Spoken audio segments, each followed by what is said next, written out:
Hello बच्चों, आज पिछले क्लास में हम जहाँ तक पढ़े उसके आगे का आज कंटिन्यू करते हैं। तो अब हम थोड़ा न्यूमेरिकल पोर्शन में आएंगे। यहाँ से हमारा जो न्यूमेरिकल का थ्योरी के बाद हम न्यूमेरिकल क्वेश्चन सॉल्व करेंगे। तो यहाँ पर हम आते हैं लाभ हानि नियोजन खाता, इसका क्या अर्थ है और इसका क्या प्रारूप है और इसके लाभ हानि खाते और लाभ हानि नियोजन खाते में क्या अंतर है, इसको हम इसमें स्टडी करेंगे। तो यहाँ पर देखिए लाभ हानि नियोजन खाता, इसका अर्थ क्या है। इसका अर्थ जानने से पहले हमको सबसे पहले ये जानना है कि लाभ हानि नियोजन खाता कौन से खाते में के अंतर्गत आता है। तो इसीलिए लाभ हानि नियोजन खाता एक अवास्तविक खाता या अवास्तविक खाते के अंतर्गत आता है। तो अवास्तविक खाते का जो नियम है वो नियम यहाँ पर लागू होता है। तो यहाँ पर देखिए अर्थ, यह साझेदारी फर्म का वह खाता है जो कि अंतिम रूप से साझेदारों को वितरित की जाने वाली लाभ हानि की राशि ज्ञात करने के लिए बनाया जाता है। यानी साझेदारी फर्म में जो लाभ होता है अंतिम रूप में, उन लास्ट में एकदम पूरा सारे लेन देन होने के बाद अंतिम रूप में वर्ष के अंत में साझेदारों को जो लाभ का भाग मिलेगा, जो लाभ कुल लाभ होता है, उस लाभ को साझेदारों में किस प्रकार से विभाजित किया जाएगा उसका लेखा इस खाते के अंतर्गत होता है। तो अब ये लाभ को हम विभिन्न साझेदार है, एक से ज्यादा साझेदार है, तो उसको डिस्ट्रीब्यूट किस प्रकार से करेंगे वो भी एक समस्या आती है। तो उसके लिए यहाँ पर देखिए कि इस अंतिम राशि को साझेदारों में किस अनुपात में विभाजित किया जाएगा। तो उसके पास ये तीन ऑप्शन है।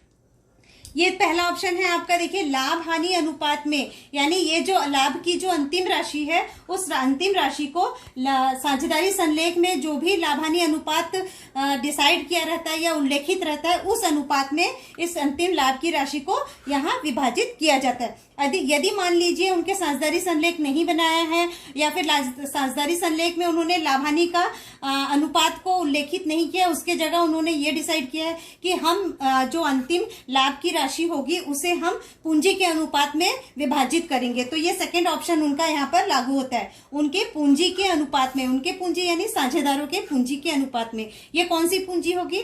ये व्यवसाय को प्रारंभ करते समय साझेदारों ने जितनी राशि विनियोग की थी, यानी जिस अमाउंट से उन्होंने व्यवसाय को प्रारंभ किया था वही उनकी पूंजी होगी। उस पूंजी की राशि को अनुपात में परिवर्तित करके उस पर इस लाभ हानि को विभाजित किया जाएगा। अब मान लीजिए साझेदारों ने ये फर्स्ट ऑप्शन भी नहीं रखा, सेकंड भी नहीं रखा, अर्थात उन्होंने साझेदारी संलेख बनाया ही नहीं है, तब इस अंतिम लाभ की राशि को कैसे डिवाइड करेंगे? तो ऐसे में साझेदारी अधिनियम 1932 का टेबल ए, सारणी ए लागू हो जाता है, जिसमें यह कहा गया है कि लाभ हानि साझेदारी संलेख की अभाव में लाभ हानि का विभाजन सभी साझेदारों में बराबर रूप से किया जाएगा। तो ये थर्ड ऑप्शन है, देखिए समान अनुपात में। तो यहाँ पर लास्ट में यदि उनके पास कोई भी स्थिति ऐसी नहीं है कि जिसमें वो लाभ हानि का विभाजन क्या करेंगे, तो ऐसे स्थिति में कोई भी विवाद न करके उसे समान अनुपात में विभाजित कर दिया जाएगा।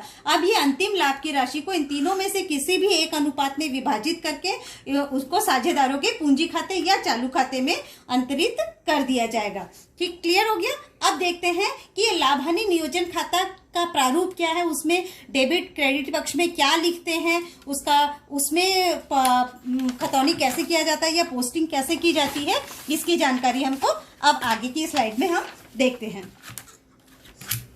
अब ये दिखा आपको लाभ हानि नियोजन खाते का प्रारूप। इसमें देखिए डेबिट पक्ष है, एक डेबिट पक्ष है, एक क्रेडिट पक्ष है। डेबिट पक्ष में देखिए विवरण, क्रेडिट पक्ष में विवरण। डेबिट पक्ष में देखिए सबसे पहले यहाँ शेष लाया गया है, ब्रैकेट में हानि दिया है, यानी कि अर्थात यह है कि यदि आपको अंतिम लाभ की राशि यदि हानि होती है, यानी अंतिम में आपके पास जो राशि प्राप्त हुई है वो हानि की राशि है, तो आप डेबिट में उसको लिखेंगे, यानी ये हो जाए आपका प्रारंभिक शेष होता है, जिससे हम खाते को बनाना शुरू करते हैं। जो हमको लाभ हानि खाते से जो लाभ, शुद्ध लाभ या शुद्ध हानि जो हमको मिलता है उसके आधार पर हम ये खाता बनाते हैं। तो लाभ हानि खाते से यदि हमको शुद्ध हानि मिला है तो उस हानि को हम सबसे पहले यहाँ शेष लाया गया करेंगे, और यदि लाभ हानि खाते से हमको लाभ मिला है तो उसको हम क्रेडिट में शेष लाया गया करेंगे। अब क्लियर हो गया, यदि लाभ हानि खाते से आपको लाभ मिला है तो आप क्रेडिट में शेष लाया गया करेंगे, और यदि हानि हुआ है तो आप डेबिट में शेष लाया गया करेंगे। अर्थात डेबिट या क्रेडिट दोनों में किसी एक जगह ही प्रविष्टि होगी, दोनों प्रविष्टि नहीं होगी, ध्यान रखें। रखेंगे इसको। नेक्स्ट आते हैं हम पूंजी पर ब्याज। यदि साझेदारों को पूंजी पर ब्याज देना है तो सभी साझेदारों, जो भी जितने भी साझेदार होंगे जिनको पूंजी पर ब्याज देना है, वो उनका खाता यहाँ पर डेबिट पक्ष में लिखा जाएगा। पूंजी पर ब्याज साझेदार, हम यहाँ मान के चलते हैं हमारे पास ए और बी साझेदार है, तो ए का चालू खाता या ए का पूंजी खाता। ये चालू खाता और पूंजी खाता क्या है, इसको आगे हम और डिटेल करेंगे कि ये खाता या ये लिखना है या फिर ये लिखना है, लेकिन दोनों की स्थिति क्या होती है वो आगे क्लियर होगा। फिर है आपका ऋण पर ब्याज। यदि किसी साझेदार को ऋण पर ब्याज देना है कंपनी को, तो ऐसी स्थिति में इस ऋण पर ब्याज यानी 6% का ब्याज देना रहता है। यदि ऐसा है तो यहाँ पर उसकी राशि भी डेबिट में ही लिखी जाएगी। उसके बाद यदि किसी साझेदार को कोई वेतन या कमीशन, किसी साझेदार को वेतन या कमीशन दिया जाता है, मिलता है, तो ऐसी स्थिति में उस साझेदार का चालू या पूंजी खाता को भी वेतन या कमीशन के नाम से डेबिट पक्ष में ही एंट्री करेंगे। देख लीजिए, क्लियर हुआ। अब यहाँ तक करने के बाद हम इसके क्रेडिट पक्ष में आते हैं। क्रेडिट पक्ष में आते हैं तो यहाँ पर ये फर्स्ट आपका क्लियर हो गया, शेष लाया गया। उसके बाद यदि आहरण पर किसी प्रकार का कोई ब्याज है, यदि आहरण पर ब्याज क्या है, आहरण पर ब्याज साझेदार फर्म को देते हैं, साझेदारी फर्म को देते हैं, क्योंकि वो फर्म की संपत्ति का उपयोग किया है या राशि का उपयोग निजी आवश्यकता के लिए किए हैं। तो ऐसी स्थिति में जो साझेदार हैं वो फर्म को से जितना राशि आहरण किए उस पर ब्याज देंगे। उसका भी दर निश्चित होता है। यदि देना है तो आपको आहरण पर ब्याज खाता को क्रेडिट करना है, और जो भी साझेदार है उनका चालू या पूंजी खाता क्रेडिट होगा। ऐसी स्थिति में हमारे पास देखिए डेबिट में हमारा शेष लाया गया। यदि हानि है तो पूंजी पर ब्याज, ऋण पर ब्याज, वेतन, कमीशन, इन सब का हम टोटल करते हैं।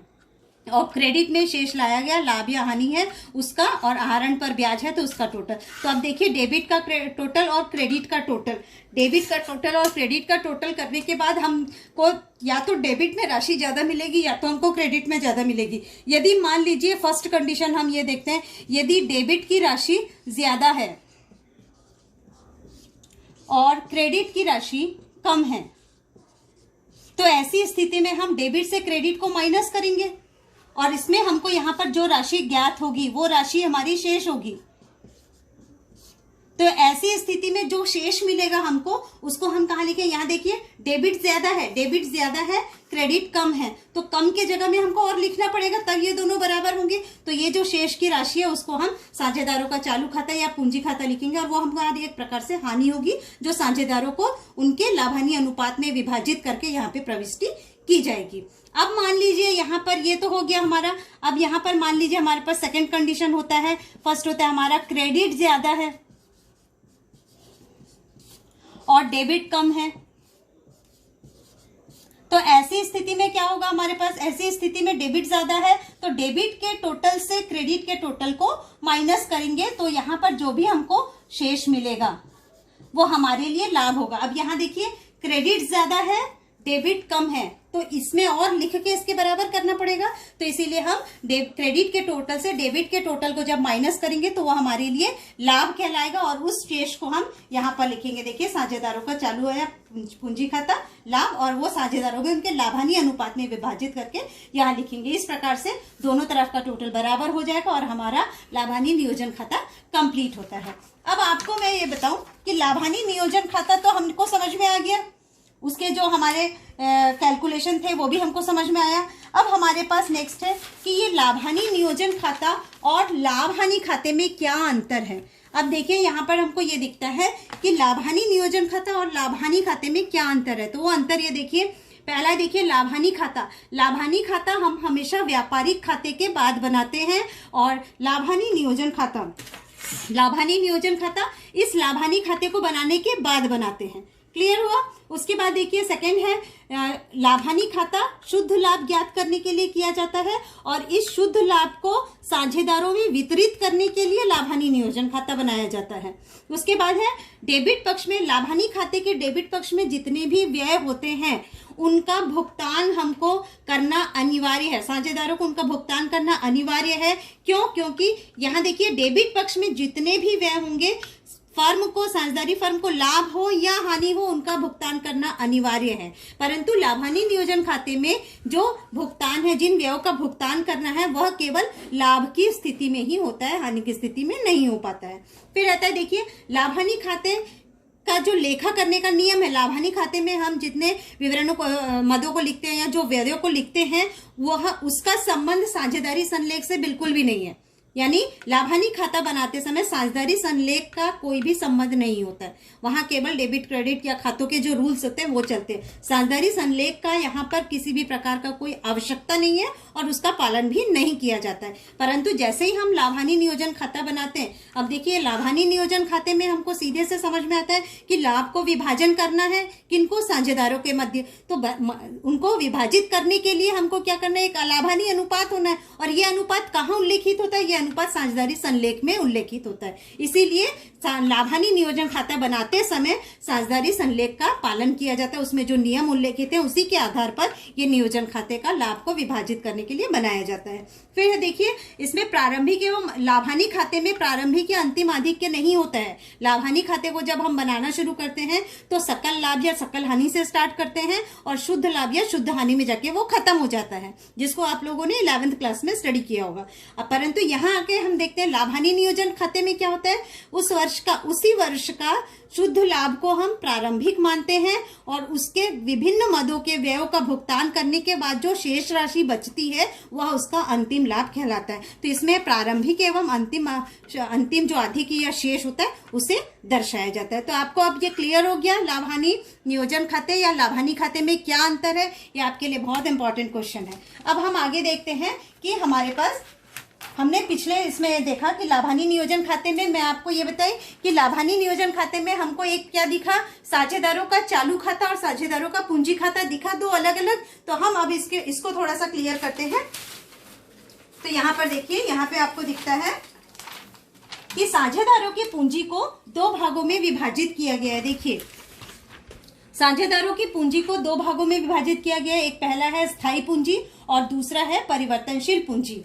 स्थायी पूंजी जब हमारे पास रहती है, जब किसी भी साझेदारी फर्म में स्थायी पूंजी है, पूंजी की स्थिति स्थायी है, इसका मतलब है उस पूंजी में किसी भी प्रकार का कोई परिवर्तन नहीं होगा, चाहे कोई भी आय हो या व्यय हो, इस स्थायी पूंजी में कोई परिवर्तन नहीं होगा। परंतु किसी भी साझेदारी फर्म में यदि आय या व्यय होता है तो उसकी पूंजी में परिवर्तन होता है, तो इस परिवर्तन को कहाँ शो करेंगे, तो ऐसी स्थिति में हम दो खाते बनाते हैं। यानी यदि साझेदारी फर्म की पूंजी स्थायी है तो ऐसी स्थिति में दो खाते बनेंगे, पहला साझेदारों का चालू खाता और दूसरा साझेदारों के पूंजी खाते। ये दो खाते बनेंगे कब, जब पूंजी स्थिर है। यानी पूंजी में जो भी परिवर्तन होता है उस परिवर्तन के लिए साझेदारों के चालू खाते का उपयोग किया जाता है, और साझेदारों के पूंजी खाते में जितनी पूंजी से उन्होंने व्यवसाय स्टार्ट किया था उसी पूंजी का केवल शेष लाया गया करके और ले गए करके लेखा किया जाता है। क्लियर हो गया। अब नेक्स्ट आते हैं हम इसका परिवर्तनशील पूंजी, सेकंड पार्ट है परिवर्तनशील। इसके नाम से ही आपको समझ में आता है पूंजी में परिवर्तन होना।